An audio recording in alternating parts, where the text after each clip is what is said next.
اللہ کے نام سے شروع جو نہایت مہربان رحمت والا ہے۔ عن قریب ہم کافروں کے دلوں میں رعب ڈال دیں گے، کیونکہ انہوں نے اللہ کے ساتھ ایسی چیز کو شریک ٹھہرایا جس کی اللہ نے کوئی دلیل نہیں اتاری، اور ان کا ٹھکانہ آگ ہے، اور وہ ظالموں کا کتنا برا ٹھکانہ ہے۔ اور بے شک اللہ نے تمہیں اپنا وعدہ سچ کر دکھایا جب تم اس کے حکم سے کافروں کو قتل کر رہے تھے، یہاں تک کہ جب تم نے بزدلی دکھائی اور حکم میں آپس میں اختلاف کیا، اور تم نے اس کے بعد نافرمانی کی جب اللہ تمہیں وہ کامیابی دکھا چکا تھا جو تمہیں پسند تھی۔ تم میں کوئی دنیا کا طلبگار ہے اور تم میں کوئی آخرت کا طلبگار ہے، پھر اس نے تمہارا منہ ان سے پھیر دیا تاکہ تمہیں آزمائے، اور بے شک اس نے تمہیں معاف فرما دیا ہے، اور اللہ مسلمانوں پر بڑا فضل فرمانے والا ہے۔ جب تم منہ اٹھائے چلے جا رہے تھے اور کسی کو پیچھے مڑ کر بھی نہ دیکھتے تھے، اور تمہارے پیچھے رہ جانے والی دوسری جماعت میں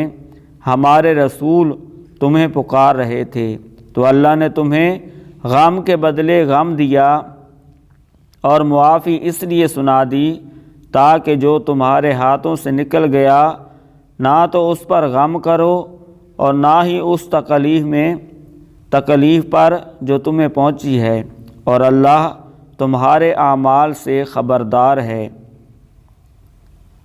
پھر اس نے تم پر غم کے بعد چین کی نیند اتاری جو تم میں سے ایک گروہ پر چھا گئی، اور ایک گروہ وہ تھا جسے اپنی جان کی فکر پڑی ہوئی تھی، وہ اللہ پر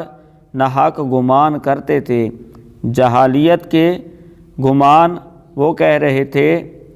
کیا اس معاملے میں ہمارا بھی کچھ اختیار ہے؟ تم فرما دو کہ اختیار تو سارا اللہ ہی کا ہے، یہ اپنے دلوں میں وہ باتیں چھپا کر رکھتے ہیں جو آپ پر ظاہر نہیں کرتے۔ کہتے ہیں اگر ہمیں بھی اس معاملے میں کچھ اختیار ہوتا تو ہم یہاں نہ مارے جاتے۔ اے حبیب تم فرما دو اگر تم اپنے گھروں میں بھی ہوتے تب بھی جن کا مارا جانا لکھا جا چکا تھا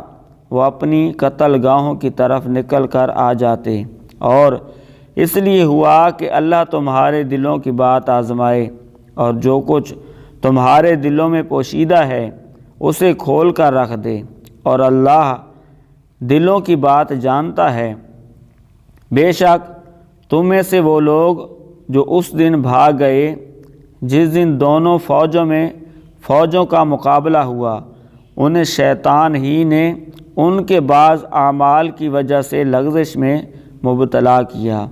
اور بے شک اللہ نے انہیں معاف فرما دیا ہے۔ بے شک اللہ بڑا بخشنے والا بڑا حلم والا ہے۔